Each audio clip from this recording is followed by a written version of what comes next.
this is Aljin Cruz, no? From Emerald X Team Philippines. So, ito na yung talagang trinabaho talaga namin ang gusto na sobra-sobra yung resulta na binigay sa amin.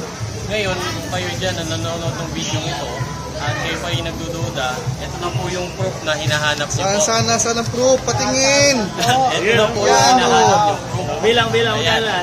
So, kung titignan niyo po, this is 50,000. Yan. 150. Plus yung remaining is yung 30,000. So, this is 180,000 pesos. Gano'ng katagal yan, sir?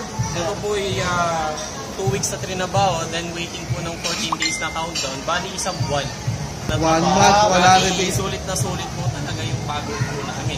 So, kayo na nanonood dyan, kung duda pa rin kayo, dapat pagdudahan nyo yung duda ninyo. Kasi gano'n lang din ang ginawa ko nung dati. Kung nagduda ko, pinagdudahan ko lang din yung duda ko na what if meron talaga, what if totoo talaga siya. Eh, nangyari. Ito na po yung resulta. Kaya kayo nanonood, kung kayo hindi pa kasali, sumali na po. Guys! Yes!